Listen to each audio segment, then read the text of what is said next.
Bila tahap kepercayaan terhadap kerajaan dan media mengalami penurunan menurut penemuan Barometer Amanah Tahunan Edelman yang dikeluarkan pada Rabu. Barometer Amanah itu mendedahkan bahawa Malaysia bersama-sama dengan seluruh dunia sedang mengalami kitaran ketidakpercayaan. Barometer Kepercayaan Edelman 2022 menyaksikan Malaysia mencapai purata skor indeks keyakinan sebanyak 66 mata setanding dengan markah pada 2021 dan ini meletakkan Malaysia di kedudukan ke-6 dalam indeks amanah global meningkatkan kedudukannya dengan satu tempat dari 2021. Dan walaupun semua institusi Malaysia berada di tahap yang dipercayai melebihi 59 mata kerajaan dan media menghampiri ambang neutral masing-masing menduduki 62 dan 60 mata. Dan bagi membincang perkara ini, kita akan bersama dengan penganalisis politik Profesor Dr. Siva Murugan Pandian berpandikan kepada fokus perbincangan kenapa kepercayaan terhadap media menurun. Selamat petang, Prof. Petang, Jam. Baik, Prof. Menurut kajian tersebut, kepercayaan kepada media menurun. Jadi, kepercayaan kepada media menurun sebanyak 2 mata berbanding tahun lalu. Jadi, apa punca di sebalik penurunan ini berdasarkan data yang diumumkan tadi? Pada pandangan Prof. Ya, kalau kita perhatikan aktiviti kewartawanan ini sudah melalui satu transformasi. Kita melihat bagaimana pelantar digital semakin berkembang dan juga bagaimana pelantar itu sudah menjadi satu komunikasi yang semakin membesar. Barangkali apakah disebabkan kebergantungan kepada maklumat daripada landasan digital menyebabkan kepercayaan ke atas media, ke atas kewartawanan itu menurun.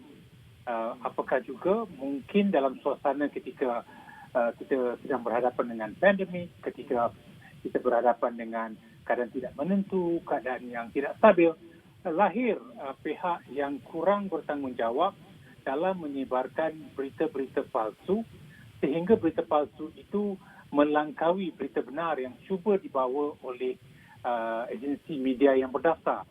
Jadi bagi saya dalam konteks ini mungkin penurunan kepercayaan itu adalah disebabkan oleh perang saraf di dalam media sendiri yang membawa kepada persoalan apakah cara penyampaian oleh media alternatif, media yang boleh dikatakan menjadi salah satu cabang kepada media baharu sehingga menjejaskan kedudukan media konvensional ataupun tradisional. Tetapi dalam konteks apa sekalipun, kepercayaan kepada media banyak bergantung kepada cara penyampaian, agenda settingnya dan juga bagaimana kita mampu untuk memastikan bahawa pemprosesan maklumat itu masih lagi merangkumi suasana dan juga keadaan yang sebenarnya dan tidak membenarkan berita-berita palsu tersebar dengan meluas.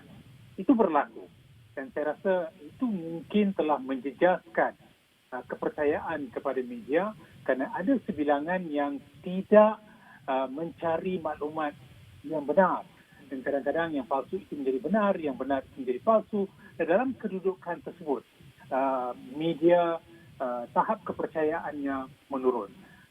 Apakah perlu ada satu mekanisme pendekatan ataupun metodologi lain diguna pakai untuk memastikan kredibiliti media tidak terjejas disebabkan kemunculan media-media yang tidak berdaftar, media yang menjadi alternatif kepada media konvensional.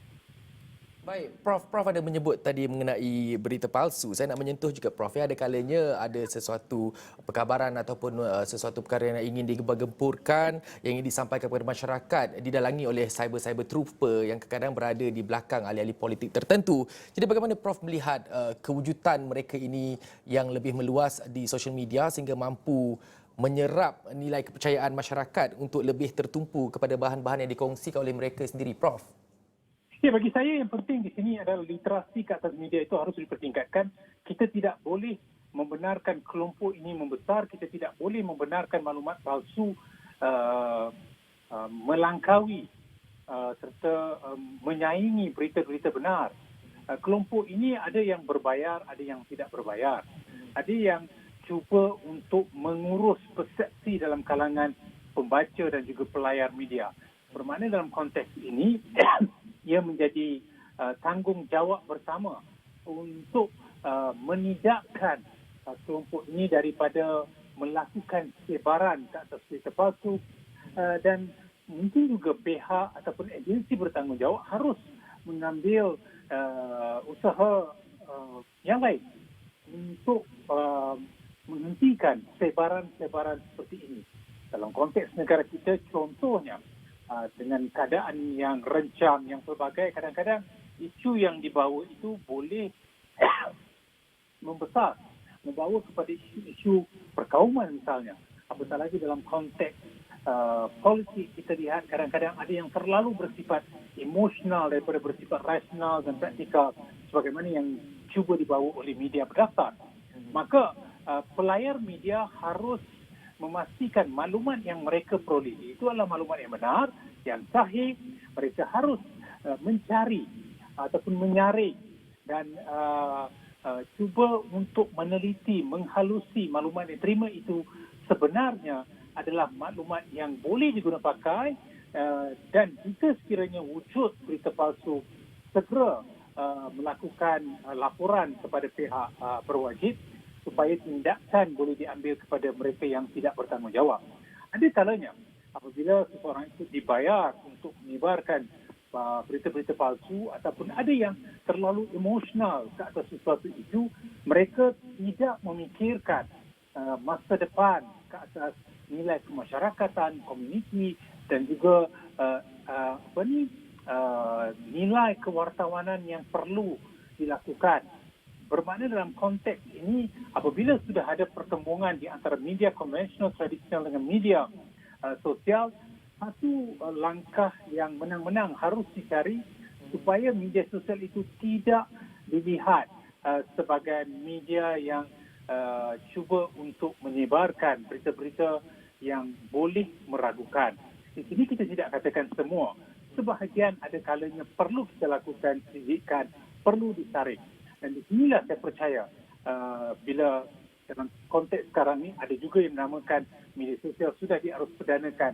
Bermakna pihak yang terlibat dalam konteks media seperti ini harus mengambil iktibar supaya kredibiliti mereka, reputasi mereka itu tidak terjejas disebabkan oleh angkara segelintir yang cuba mengambil kesempatan dalam mengurus persepsi ke atas layar media.